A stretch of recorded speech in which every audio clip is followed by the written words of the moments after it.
मी विजय नामदेवराव वडेट्टीवार विधानसभेचा सदस्य म्हणून निवडून आलो असल्याने ईश्वर साक्ष शपथ घेतो की कायद्याद्वारे स्थापित झाले अशा भारतीय संविधानाबद्दल मी खरी श्रद्धा व निष्ठा बाळगीन, भारताची सार्वभौमता व एकात्मता उन्नत राखीन आणि आता जे कर्तव्य मी हाती घेणार आहे ते निष्ठापूर्वक पार पाडेन। जय हिंद, जय भीम, जय संविधान, जय महाराष्ट्र। बावनकुळे श्री चंद्रशेखर, त्यानंतर आवाड श्री जितेंद्र। जनसभाचे जिल्ह्याचे ज्येष्ठ नेते विजयदादा किंवा सर्वांचे खासदार जनसभाचे विद्यार्थी चव्हाण, आमदार दुसऱ्यावर, आमदार जानकर, खराब व्यासपीठावरचे सगळे अन्य सरकारी आणि उपस्थित बंधू भगिनी, एका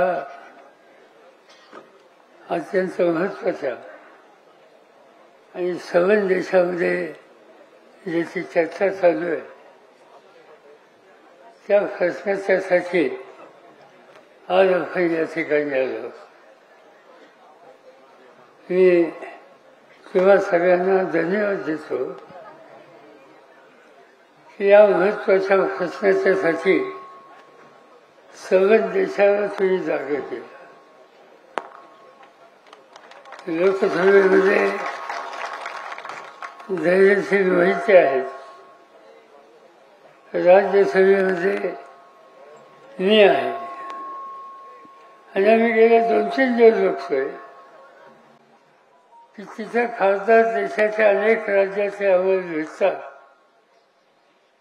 ती दुसरी काही चर्चा करत नाही, तुमच्या गावाची चर्चा करतात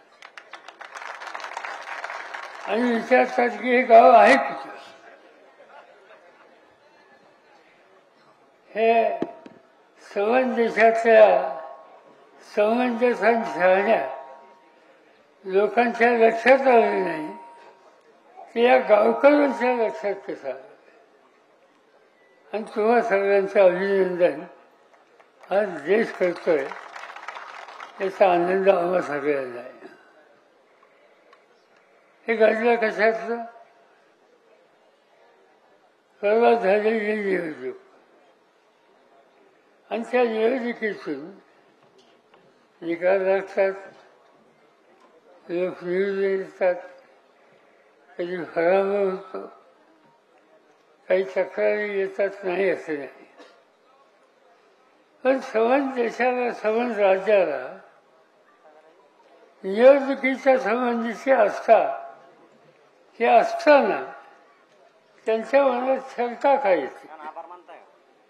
याचा अर्थ निवडणूक पद्धतीमध्ये काही शंका निर्माण झाली आणि मतदार जो आहे त्याला खात्री वाटत नाही।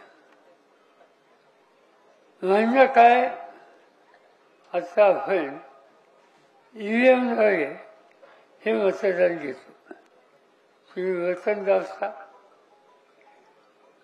त्याच्यानंतर तुम्हाला कळतं आणि तुम्ही समाधानी होता मतदान झाले म्हणून।